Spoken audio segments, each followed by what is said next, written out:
अस्सलाम वालेकुम वरहमतुल्लाहि वबरकातुहू। प्यारे दोस्तों, अगर अभी तक आपने हमारे चैनल को सब्सक्राइब नहीं किया तो चैनल को सब्सक्राइब कर ले और ऑल के बटन पर क्लिक कर दे ताकि हमारी आने वाली वीडियो का नोटिफिकेशन आपको मिलता रहे। लोगों के जहन में एक सवाल उभर रहा है और वो सवाल ये है कि जितने भी नेक बंदे इस दुनिया में तशरीफ लाए उन सबको किसी न किसी तरीके से इम्तिहान के अंदर हमने गिरफ्तार देखा। अंबिया किराम अलैहिमुस्सलातु व तस्लीम की हयात तैयबा देखें तो अंबिया किराम अलैहिमुस्सलातु व सलाम सबसे ज्यादा आजमाइश की मंजिलों से गुजरे। मुझे आज की नशिश के अंदर आपको यह समझाना है, क्या किसी का इम्तिहान अल्लाह इसलिए लेता है कि वो बंदा उसे पसंद नहीं, या इम्तिहान के अंदर अल्लाह अज़्ज़ा व जल्ल की कुछ हिकमतें होती हैं। इस चीज को आज समझ लेने के बाद अल्लाह न करे कभी किसी परेशानी में हम गिरफ्तार हों तो अल्लाह अज़्ज़ा व जल और उसके रसूल सल्लल्लाहु अलैहि वसल्लम के इरशादात से हमें तसल्ली नसीब होगी। इंसानों के अंदर सबसे बड़ी जमात और सबसे अफजल व आला अंबिया व रसूल की जमात है, और इनमें भी सबसे अफजल व आला अफजल रसूल सय्यदुल अंबिया मेरे आका सल्लल्लाहु अलैहि वसल्लम की जाते बाबरकत है। हजरत इब्राहिम अलैहिस्सलातु व तस्लीम का इम्तिहान अल्लाह ने कितना सख्त लिया कि बेआबो गया वादी के अंदर बीवी बच्चे को छोड़कर जाने का हुक्म दिया। हजरत इब्राहिम अलैहिस्सलातु व तस्लीम के लिए नारे नमरूद तैयार की गई और उस नारे नमरूद के अंदर हजरत इब्राहिम अलैहिस्सलातु व सलाम को भेजा गया।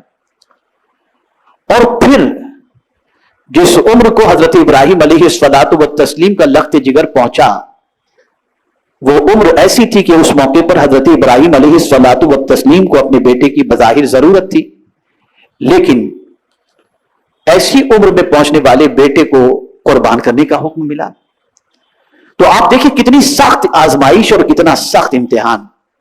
वजह क्या है आप समझेंगे तो इंशाअल्लाह अज़ीम जिनको इम्तिहान की वादियों से अल्लाह ने गुजारा उनकी अजमत भी आपको समझ में आ जाएगी। कुरान मुकद्दस की एक आये करीमा को जिंदगी भर के लिए पेश नजर रखें, और वो आये करीमा है, इन्नल्लाह अश्तरा मिनल मुमिनीना अनफुसहुम व अमवालहुम बिअन्न लहुमुल जन्नह। बेशक अल्लाह ने मोमिनों के जान और माल को खरीद लिया जन्नत के बदले में। अब ये दो चीजों को जब अल्लाह ने खरीद लिया है और इसके एवज में जन्नत अता फरमाएगा, तो आजमाइश के हवाले से भी अल्लाह फरमाता है लतुबलवुन्न फी अमवालिकुम व अनफुसिकुम, हम जरूर जरूर तुम्हें आजमाएंगे तुम्हारे माल में और तुम्हारी जान में। तो अल्लाह हमारा इम्तिहान जरूर लेगा, जान के जरिए भी लेगा और माल के जरिए भी लेगा। और एक मकाम पर रब्बे कदीर जल्ल जलालहू ने जिन जिन चीजों का इम्तिहान लेगा उसकी फहरिस्त बताई। फरमाया वलनब्लुवन्नकुम बिशैइन मिनल खौफ वल जू' व नक़सिम मिनल अमवाल वल अनफुस वत्थमरात, हम जरूर जरूर तुम्हें आजमाएंगे, कुछ खौफ से, कुछ भूख से, कुछ मालों के नुकसान से, कुछ तुम्हारी जान की तकलीफ से। समरात से मुराद मुफस्सिरीन ने औलाद ली है, कुछ औलाद की आजमाइश से हम जरूर जरूर तुम्हें आजमाएंगे। अब सवाल यह पैदा होता है, ए अल्लाह तू हमारा इम्तिहान क्यों लेगा, हम जैसे हैं तू जानता है। तो जवाब मिलेगा, बंदे तेरा इम्तिहान सिर्फ इसलिए लिया जाता है ताकि तेरे वो गुनाह जो तेरी इबादतों से माफ नहीं हो सकते, इन तकालीफ की वजह से हम तेरे गुनाहों को माफ फरमा दें। तो बंदों का इम्तिहान इस वजह से। अंबिया किराम का इम्तिहान क्यों? अंबिया तो मासूम होते हैं, गुनाहों से पाक होते हैं, उनका इम्तिहान क्यों? तो उसको मुफस्सिरीन ने बयान फरमाया कि अंबिया किराम अलैहिमुस्सलातु वस्सलाम का इम्तिहान जो है वो मर्तबे के एतबार से होता है। जिसका जितना बड़ा मर्तबा उतना सख्त इम्तिहान। और इम्तिहान की वजह यह है कि चूंकि अल्लाह ने उनको बड़ा मर्तबा अता फरमाया, जैसे कि हजरत इब्राहिम अलैहिस्सलाम को कितना ऊंचा मर्तबा, वत्तखज़ल्लाहु इब्राहीम खलीला, अल्लाह ने इब्राहिम अलैहिस्सलातु वस्सलाम को अपना जिगरी दोस्त बनाया, खास दोस्त, खलील बनाया। اور یہ بات اچھی طریقے سے یاد رکھیں، خلیل اس کو کہتے ہیں جو سب سے کٹ کر اللہ کا ہو جائے، صرف اللہ کا۔ تو یہ حضرت خلیل حضرت ابراہیم علیہ الصلوۃ والتسلیم کی ذات۔ تو امتحان کیوں؟ تو میرے کریم کے علم میں یہ بات ہے کہ بندے شکوک و شبہات کے شکار ہوتے ہیں اور کچھ جاننے کا جذبہ ان کے اندر ہے، کبھی کبھی اپنی سوچ کے مطابق کچھ سوچتے رہتے ہیں کہ ایسا کیوں ویسا کیوں۔ تو اللہ اپنے مقبول بندوں کا، انبیاء کرام علیہ الصلوۃ والسلام کا اور اولیاء کرام رضوان اللہ تعالی علیہ مجمعین کا امتحان اس لیے لیتا ہے تاکہ جو ان کو مرتبہ عطا کیا گیا اس امتحان سے گزار کر اس مرتبے کا حقدار ان کو بتا دیا جائے کہ تم تھوڑی سی تکلیف میں ہل جاتے ہو، لیکن جن کو ہم نے بڑا اونچا مرتبہ عطا کیا ہے، ہزارہ امتحان کی وادیوں سے وہ گزر جائیں لیکن کبھی ان کی زبان پر شکوہ یا رب کی شکایت نہیں ہوتی، بس سر و چشم اپنے رب کی رضا پر وہ راضی نظر آتے ہیں۔ اللہ عز و جل نے ابراہیم علیہ السلام کے امتحان کے بارے میں فرمایا وَإِذِ ابْتَلَىٰ إِبْرَاهِيمَ رَبُّهُ بِكَلِمَاتٍ فَأَتَمَّهُنَّ، اور جب ابراہیم کو ان کے رب نے کئی باتوں سے آزمایا تو انہوں نے وہ سب پوری کر دی۔ جتنی باتوں سے حضرت ابراہیم علیہ السلام کو آزمایا گیا ساری باتوں کو انہوں نے پوری کر کے بتا دی۔ مثال کے طور پر اب آپ سوچو کتنا سخت امتحان۔ حضرت ابراہیم علیہ السلام کے حوالے سے آپ سنیں کہ آپ کا آبائی وطن، آپ کی ولادت عراق میں ہوئی، حضرت ابراہیم علیہ السلام، اور حضرت ابراہیم علیہ السلام کو جب آپ نے دعوت توحید پیش کرنی شروع کی، اللہ کی طرف جب بلانا شروع کیا تو حضرت ابراہیم علیہ السلام کو بہت کچھ سخت و سست کہنے کے ساتھ ساتھ یہ کہا گیا کہ اگر تم نے تمہارا مشن بند نہیں کیا تو ہم تمہارے ساتھ سخت کارروائی کریں گے، لیکن حضرت ابراہیم علیہ السلام کسی چیز سے ڈرے نہیں اور اپنے رب کے پیغام کو لوگوں تک پہنچانے کا آپ نے عزم مصمم کرتے ہوئے ہر تکلیف کو گوارا کرنا آپ نے منظور کر لیا۔ اب آپ دیکھیں، پہلے تو بہت دلائل آپ نے پیش کیے، دعوت کے کام کے اندر پہلے دلیلیں ہوتی ہیں، تو دلیلیں آپ نے پیش کی۔ تو آپ جانتے ہیں نمرود نے کیا کہا؟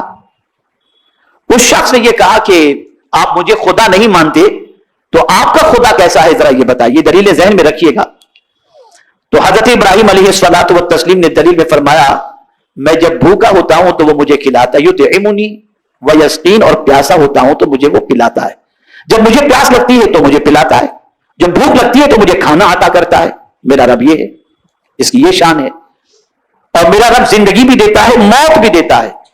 بس اتنا سننا تھا کہ نمرود نے یہ کیا کہ ایک قیدی کو بلایا جس کو موت کی سزا مقرر کر دی گئی تھی جس کے لیے، اور اسے کہا کہ جا تو آزاد ہے، اور پھر حضرت ابراہیم علیہ السلام سے کہتا ہے کہ میں بھی تو دیکھو اس کے اوپر موت کا حکم نافذ ہو چکا تھا، میں نے اسے چھوڑ دی، میں بھی تو مردے کو زندہ کرتا ہوں۔ یہ اس کی بھونڈی دلیل تھی۔ حضرت ابراہیم علیہ السلام نے جب یہ سنا اور آپ نے محسوس کیا کہ اس کی دلیلیں بودھی ضرور ہیں لیکن اب ایسی دلیل اس کے سامنے پیش کی جائے جس کا جواب اس سے بن نہ پڑے، تو آپ نے فرمایا کہ میرا رب سورج کو مشرق سے نکالتا ہے اور مغرب میں غروب کرتا ہے، اگر تو خدا ہے تو سورج کو مغرب سے نکال اور مشرق میں غروب کر۔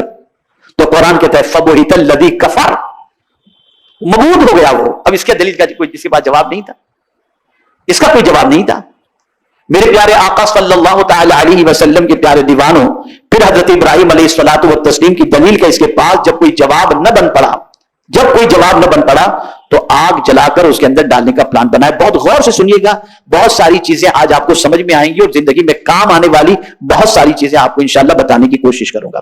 جب آگ جلائی گئی اور حضرت ابراہیم علیہ السلام کو اس آگ کے اندر ڈالنے کا سارا انتظام کر دیا گیا تو حضرت ابراہیم علیہ السلام کے پاس حضرت جبریل امین علیہ السلام حاضر آئے اور آ کر کیا کرتے ہیں، حل لک حاجت یا خلیل، اے خلیل آپ کی کوئی حاجت ہو تو بیان کرو۔ اب میں آپ سے سوال پوچھنا چاہتا ہوں کہ آگ میں ڈالے جانے کا معاملہ ہے اور سچویشن ایسی ہے کہ آپ کی تپش، آپ کی تکلیف نگاہوں کے سامنے ہے، اور ایسا فرشتہ آ کر کے کہہ رہا ہے جس فرشتے کی سچویشن یہ ہے کہ اللہ عز و جل کی بارگاہ کے اندر بے روک ٹوک آنے جانے والی اس کی پوزیشن ہے، اور وہ آ کے پوچھ رہا ہے حل لک حاجت یا ابراہیم، اے ابراہیم کوئی حاجت ہو تو بیان کرو۔ تو چونکہ خلیل تھے اور اللہ سے، اللہ کے علاوہ سب سے کٹ کر اس کے ہو کر کے رہے تھے، تو آپ نے برجستہ فرمایا जिब्रील हाजत तो है लेकिन तुझसे नहीं, हाजत तो है तुझसे नहीं, मेरे मौला से मेरी हाजत है। तो हजरत जिब्रील अमीन अलैहिस्सलातु व तस्लीम ने अर्ज किया उसी से अपनी हाजत पेश कर दे। फरमाते क्या पेश करूं, वो तो दिलों के हालात को खूब जानने वाला है। ये है खुल्लत। और जब हजरत इब्राहिम अलैहिस्सलातु व तस्लीम को आग में डालने की पूरी तैयारियां हो चुकी, मिंजनीक तैयार हो चुकी, और जब आग की तरफ हजरत इब्राहिम अलैहिस्सलातु वस्सलाम को फेंका गया, उस तरफ हजरत इब्राहिम अलैहिस्सलातु वस्सलाम को मंजनीक के जरिए वहां पर डाला गया, तो आपकी जबान पर कौन से कलिमात है ये याद रखें। उस मौके पर हजरत इब्राहिम अलैहिस्सलातु व तस्लीम की जबान पर था हस्बुनल्लाहु व निअमल वकील। ये आपकी जबान पर कलिमात, हस्बुनल्लाहु व निअमल वकील। और इधर से मंजनीक के जरिए उस तरफ भेजा गया हजरत इब्राहिम अलैहिस्सलाम को, उधर से रब्बे कदीर जल्ल जलालहू ने आग को हुक्म दिया या नारू कूनी बरदम व सलामन अला इब्राहिम, ए आग ठंडी हो जा, सलामती वाली हो जा इब्राहिम पर। तो हजरत इब्राहिम अलैहिस्सलाम जब आग के अंदर गए तो अब वो आग नहीं थी बल्कि बाग बन चुका था, बाग बन चुका था। देखिए यहां पर एक और चीज देखें, कुरान शरीफ के अंदर बरदा भी आया और सलामा भी आया। बर्द के माने होता है ठंडा, तो कभी कभी ठंडक भी बहुत नुकसान देती है, बहुत ज्यादा ठंडक भी परेशानी पैदा करती है। मेरे रब की अजमत पर कुर्बान जाइए कि बर्दा के साथ मेरे करीम ने सलामा भी फरमाया, ऐसी ठंडी न देना जिसकी ठंडी न हो जाना जिसकी वजह से मेरे इब्राहिम को तकलीफ पहुंचे, बल्कि सलामती वाली ठंडी हो जाना ताकि मेरे इब्राहिम को राहत ही राहत पहुंच जाए। लेकिन हजरत इब्राहिम ने उफ नहीं कहा। यहां मुझे एक बात याद आ रही है तो अर्ज कर दूं, हजरत इब्राहिम अलैहिस्सलाम की एक आदत थी, कभी तन्हा नहीं खाते थे, कभी नहीं, वो हमेशा मेहमानों के साथ खाते थे, कभी भी तन्हा नहीं खाया उन्होंने, मेहमानों के साथ ही खाते थे। एक बार ऐसा हुआ कि कोई मेहमान हजरत इब्राहिम अलैहिस्सलाम के घर पर नहीं आया तो आपने खाना नहीं खाया, आप जाकर रास्ते पर खड़े हो गए कि कोई निकलने वाला निकले, उसे पकड़ के ले जाओ और साथ में खाना खिलाओ। एक तफसीली वाकया है कि एक मिला, उसे लेकर के आए खाना के लिए दस्तरखान पर। तो हजरत इब्राहिम अलैहिस्सलातु व तस्लीम जब उसके सामने खाना रखा तो बगैर बिस्मिल्लाह पढ़े उसने खाने में हाथ डाला। हजरत इब्राहिम ने हाथ पकड़ लिया और इरशाद फरमाया जिस खुदा ने रिस्क दिया है उसका नाम लिए बगैर उसके खाने में हाथ नहीं डालना चाहिए। उसने कहा मैं तो खुदा का नाम नहीं लूंगा। तो हजरत इब्राहिम अलैहिस्सलाम ने फरमाया मैं तुझे खिलाऊंगा भी नहीं, और वो चला गया। गैब से आवाज आती है, ए इब्राहिम एक मर्तबा इसने मेरा नाम नहीं लिया तो तूने दस्तरखान पर से उठा दिया, मैं तो जिंदगी भर ही मेरा नाम नहीं लिया फिर भी इसे मैं खिला रहा हूं। ये रब की शान है। तो हजरत इब्राहिम अलैहिस्सलातु व तस्लीम कभी तन्हा नहीं खाते थे। एक बार तो ऐसा हुआ कि न कोई आदमी मिला न कोई मेहमान आया, तो हजरत इब्राहिम की आदत पर मेरे करीम ने इतना करम फरमाया कि फरिश्तों को मेहमान बना करके भेज दिया। ये बात हमेशा से याद रखें, जिस बंदे पर अल्लाह करम की नजर फरमाता है उसके घर मेहमानों की आमद और रफ्त होती है। मेहमान का आना बाइसे बरकत है। और हुजूर सल्लल्लाहु अलैहि वसल्लम के इरशाद की रोशनी में अगर देखा जाए तो मेहमान के आने के 40 रोज पहले उसका रिस्क मेजबान के घर पर पहुंच जाता है। और जब मेहमान घर पर आता है, खाना खा लेता है और घर से रुखसत होता है तो अल्लाह ताला उस मेहमान की वजह से कई दिनों की रोजी भी उसे अता करता है और उसके घर की बलाओं को अल्लाह ताला मेहमान के साथ साथ घर से निकाल दिया करता है। ये मेहमान की बरकत। मेरे प्यारे आका सल्लल्लाहु अलैहि वसल्लम के प्यारे दीवानों, उम्मीद है आपको बयान पसंद आया होगा। तो वीडियो को लाइक करें और अपने दोस्तों में रिश्तेदारों में शेयर जरूर करें ताकि उनके अमल में इजाफा हो सके और सवाबेदार हासिल कर सके। और अगर आपने अभी तक हमारे चैनल को सब्सक्राइब नहीं किया तो चैनल को सब्सक्राइब कर ले और आल के बटन पर क्लिक कर दे और हमें कमेंट करके जरूर बताएं आपके वीडियो कैसा लगा। तो मिलते हैं अगली वीडियो में। अस्सलाम वालेकुम व रहमतुल्लाहि व बरकातहू।